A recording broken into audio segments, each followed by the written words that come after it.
Bonjour à tous, bien-aimés. Je vous invite à ce que nous puissions partager sur un sujet et contrairement à l'habitude, je vais partir d'une question qui m'a été posée et je pense que c'est une situation qui concerne beaucoup d'entre nous.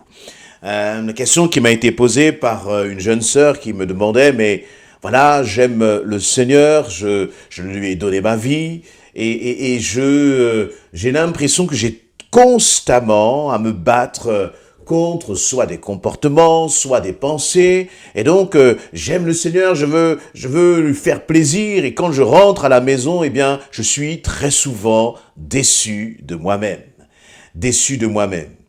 Et j'ai pensé que ça pourrait être intéressant justement de méditer ensemble à partir de quelques versets pour répondre à cette situation qui finalement je crois nous concerne tous, en tout cas moi me concerne, et puis cette jeune sœur, donc ça fait déjà 2 personnes et j'espère que cela aussi vous édifiera. Et pour répondre justement à cette question-là, eh bien je voudrais que nous puissions lire Colossiens chapitre 3. Je vais lire à partir du verset 1 où il nous est dit ceci. Mais vous êtes aussi ressuscités avec Christ. Recherchez donc les réalités d'en haut, là où se trouve Christ, qui siège à la droite de Dieu. De toute votre pensée, tendez vers les réalités d'en haut et non vers celles qui appartiennent à la terre. Car vous êtes morts et votre vie est cachée avec Christ en Dieu. Lorsque Christ apparaîtra, lui qui est votre vie, alors vous paraîtrez vous aussi avec lui dans la gloire. Verset 5. Faites donc mourir tout ce qui est dans votre vie. Faites donc mourir tout ce qui, dans votre vie, appartient à la terre, c'est-à-dire l'inconduite, l'impureté, les passions incontrôlées, les désirs mauvais, la soif de posséder qui est une idolâtrie. Ce sont de tels comportements qui attirent la colère de Dieu sur ceux qui refusent de lui obéir. Et vous-même aussi, vous commettiez ces péchés autrefois lorsqu'ils faisaient votre vie. Mais à présent, débarrassez-vous de tout cela. Colère, irritation, méchanceté, insultes, propos grossiers qui sortiraient de votre bouche.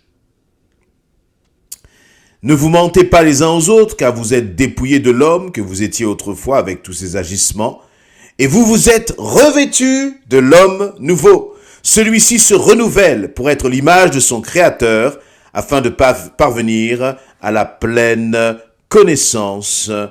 Amen. Peut-être que je vais passer au verset 16, que la parole de Christ réside au milieu de vous dans toute sa richesse, qu'elle vous inspire en pleine sagesse pour vous instruire et vous avertir les uns les autres, ou pour chanter à Dieu de tout votre cœur des psaumes, des hymnes, des cantiques inspirés par l'Esprit, afin d'exprimer votre reconnaissance à Dieu. Amen. Dans ce passage-là, on voit bien le combat et le contraste entre l'homme, le vieil homme qui est en nous, la vieille femme, celui qui est attaché aux choses de la chair, et l'homme nouveau. Et Paul, lorsqu'il parle à l'église de Colosse, va commencer par le verset 1 en disant « Mais vous êtes aussi ressuscités avec Christ ». Premièrement, il y a une condition. Parce que, tout le monde voudrait mieux faire. Tout le monde voudrait se comporter mieux. Tout le monde, parfois, dans son caractère, a des choses qu'il voudrait changer. Il se dit, mais pourquoi je suis toujours en colère? Pourquoi je réagis de telle façon? Pourquoi je cultive cet égoïsme? Pourquoi j'ai ce mauvais comportement? Etc., etc. Et tous, nous avons essayé, finalement, avant même de connaître Christ, de changer ces choses en nous. Et finalement, ça a été l'échec complet. Et c'est pour cela que Paul va déjà poser une condition qui va être ressuscité avec Christ. Mais qu'est-ce que cela signifie d'être ressuscité avec Christ? Pour être ressuscité, il faut être déjà mort. Parce qu'on ne peut pas parler de résurrection s'il n'y a pas eu la mort. Et il nous dit, si tu es ressuscité avec Christ, recherche les réalités d'en haut. C'est-à-dire être ressuscité avec Christ, c'est-à-dire que moi-même, mes propres désirs, mes propres passions, mon envie doit passer au second. Tout ce qui est de moi doit être mort. Voyez, je dois être de celui qui renonce, je dois être de celui qui renonce à sa propre chair, ses propres envies. Avant, nous étions dictés par nos envies. Avant, nous étions dictés par nos désirs. Ce qui comptait, c'est ce que nous voulions. Et nous ne nous préoccupions pas de ce que Dieu voulait. Et ce qui est important, c'est que, comme Paul va dire, ce n'est plus moi qui vis, mais c'est Christ qui vit en moi. Et je crois que la clé, elle est là. La clé n'est pas tant d'essayer simplement de se débarrasser des choses mauvaises. Mais si tu te débarrasses des choses mauvaises sans te laisser remplir par les choses d'en haut, alors tu vas simplement créer un vide en toi. Et comme le dit le dicton, la nature n'aimant pas le vide, il va bien falloir combler ce vide par quelque chose. Donc je reprends mon raisonnement, c'est-à-dire que si tu passes ton temps à essayer de lutter contre la chair, mais sans alimenter ton esprit, ton âme, il y a quelque chose, tu vas créer une sorte de vide en toi. Et la difficulté, c'est que nous devons, faire comme ce grand écart entre notre chair, qui veut être nourrie par des choses charnelles, et donc des choses que Dieu n'agrée pas, et notre esprit qui a besoin de choses spirituelles. Mais celui, lorsqu'il dit, vous êtes aussi ressuscité avec Christ, il est en train de nous rappeler que, à travers la résurrection de Jésus-Christ, la mort a perdu son combat. La chair a perdu son combat. Le péché a perdu son combat. Et donc, si tu es ressuscité avec Christ, tu n'es plus esclave de ta chair. Si tu es ressuscité avec Christ, Christ vit en toi. Et comme il a vaincu la mort, il a vaincu le péché, il a vaincu la chair, alors toi aussi, par Jésus-Christ, tu as déjà la victoire. C'est une première chose. Mais ce n'est qu'une première étape. Le problème est que parce que nous croyons que nous sommes ressuscités avec Christ, nous n'avons plus de combat à mener. Et c'est là où il y a, je crois, un point extrêmement important. Parce qu'il va dire, vous êtes ressuscités avec Christ, recherchez donc les réalités d'en haut. Et c'est là que tout va se jouer finalement. Vous voyez, dans les versets 1 et 2, il va commencer par cela. Et après, il va venir au verset 5, faites donc mourir ce qui appartient de la terre, l'inconduite, etc. Très souvent, nous allons faire d'abord mourir l'inconduite et nous on va se concentrer sur les choses de l'esprit après. Et la réalité, c'est que c'est le Saint-Esprit en toi qui va te donner la force, la puissance et l'autorité pour vaincre la colère, pour vaincre l'inconduite, pour vaincre le mensonge, pour vaincre la rancune, l'amertume qu'il y a dans ton cœur.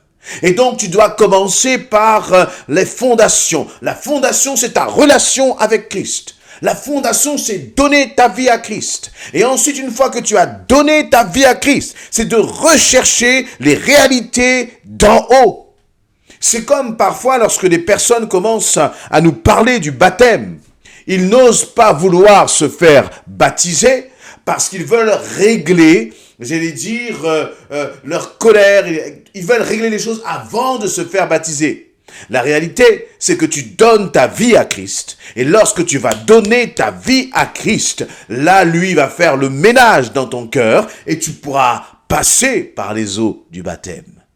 Voyez? Mais tu ne pourras pas essayer de te battre par toi-même, de régler tes problèmes par toi-même et venir dire un jour, ça y est, j'ai réglé ma colère, j'ai tout réglé en moi par moi-même, maintenant je peux donner ma vie au Seigneur. C'est le contraire. Tu as besoin de mourir à toi-même. Tu as besoin de faire mourir ta chair en t'abandonnant totalement à Christ. Et là, c'est l'homme nouveau qui naît en toi. Et c'est là où il y a cet homme nouveau, c'est cette résurrection avec Christ. Et une fois que cela est fait, tu vas chercher la présence de Dieu. Tu vas t'attacher aux choses d'en haut. Et j'aime ce mot, rechercher les réalités d'en haut. Combien de temps? Pendant combien de temps, Seigneur, je vais devoir rechercher? toute ta vie. Tant que le Seigneur te donne le souffle de vie, tu vas devoir matin, midi, soir, rechercher les choses d'en haut. Et rechercher les choses d'en haut, c'est cultiver ta communion avec le Seigneur. Et quand tu vas faire cela, tu vas nourrir ton esprit. Et donc quand tu vas partir à l'école, au travail ou dans tes activités, quelles qu'elles soient, tu te seras nourri. Tu auras nourri ton âme et ton esprit. Et c'est ton esprit qui domine sur ta chair et non le contraire, si tu es réellement ressuscité avec Christ. Voyez, le problème, c'est que nous nourrissons trop peu notre esprit. Tu nourris ton esprit avec un petit verset et tu crois qu'avec cela, il va être rassasié. Tu nourris ton esprit avec, j'allais dire entre guillemets, une petite prière, 2 minutes de prière. Et tu crois qu'avec cela, eh bien, tu vas donner la force à ton esprit pour lutter contre la chair. La chair est là en train de pousser, de pousser, de pousser. Et tu dois équiper ton esprit. Tu dois muscler, j'allais dire spirituellement, ton esprit. Muscler spirituellement ton esprit, c'est rechercher les choses d'en haut. Et dans le thème rechercher, ça veut dire qu'il y a un effort à fournir. Ce n'est pas seulement quand tu as envie, ce n'est pas seulement quand ça te plaît, mais c'est chaque instant, chaque moment. Alors, vous allez me dire, j'exagère quand je dis chaque instant, chaque moment. N'est-ce pas la parole qui nous enseigne de prier sans cesse? C'est-à-dire d'être connecté au Seigneur. Et cela aussi, on l'apprend, on le cultive. Dans une situation, tu vas recevoir une pensée, eh bien c'est parce que tu es connecté au Seigneur. Tu n'étais pas forcément dans un temps de jeûne. Tu n'étais pas forcément au pied de ton lit en train de prier. Mais là où tu étais, dans les activités où tu étais, le Seigneur t'a envoyé une pensée. C'est parce que tu es connecté avec lui. Et vous voyez, je crois que et notre Seigneur n'est pas un Dieu lointain lorsqu'il nous dit rechercher les choses d'en haut. Il ne te demande pas de faire des efforts surhumains pour cela. Non, parce que Jésus est là avec toi, à côté de toi, en toi. Mais il demande simplement que nous puissions lui porter de l'attention. Et lorsque tu vas commencer à justement porter ton attention sur les choses d'en haut, tu verras que naturellement, les choses justement qui sont charnelles vont reculer, vont perdre du terrain. Et lorsque tu vas rentrer chez toi à la fin de la journée, tu vas te réjouir parce que tu auras senti ton cœur connecté avec le Seigneur. Connecté comment? À travers la louange. Connecté comment? Eh bien, à travers la prière. Connecté comment avec le Seigneur? En méditant sa parole, en échangeant avec des frères et des sœurs. Et tu te réjouiras, tu te réjouiras. Mais voyez, je crois aussi que nous n'aurons jamais atteint un niveau, et ça ne doit jamais arriver où nous disons spirituellement, ça y est, maintenant je suis bon. Non, je crois que nous pouvons toujours aller plus loin et qu'il faudra aller toujours un peu plus loin.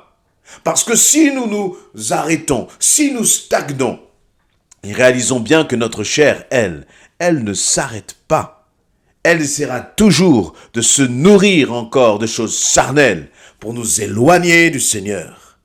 Et puis en même temps, il y a des attitudes dans lesquelles nous devons être radicales. Il va dire au verset 5, fais mourir tout ce qui dans ta vie appartient à la terre, l'inconduite, l'impureté, les passions incontrôlées, les désirs mauvais, la soif de posséder. Il dit, fais mourir tout cela, sois radical avec tout cela, pas de compromis avec le péché, parce qu'on ne peut pas chercher les choses d'en haut d'un côté et puis être dans le compromis d'un autre côté. Et ce n'est pas, vous voyez, parfois on a l'impression qu'on a simplement à lutter contre des, entre guillemets, péchés évidents ou des gros péchés. Mais péché, c'est aussi ne pas faire ce qui est bien. Ce n'est pas simplement lutter contre l'inconduite. C'est aussi ne pas faire ce qui est bien. C'est péché. Et le Seigneur veut que nous grandissions, que nous soyons des chrétiens adultes en lui. Voyez, et là il dit, débarrassez-vous de tout cela. Puis une fois que tu t'en es débarrassé, il y a comme un cercle vertueux. Tu continues de t'alimenter avec le Seigneur. Mais pas de paresse, pas de négligence dans notre relation avec le Seigneur. Et plus nous passons du temps avec lui, plus nous sommes heureux, plus nous sommes épanouis. Notre épanouissement dépend de la qualité de notre intimité avec le Seigneur. Et tu verras qu'en arrosant justement ton cœur en cherchant les choses d'en haut, tu arroses ton cœur, tu arroses le fruit de l'esprit. Et lorsque tu arroses le fruit de l'esprit, tu tues en toi les œuvres de la chair. Soyons des hommes et des femmes qui nous affectionnons aux choses d'en haut. Amen.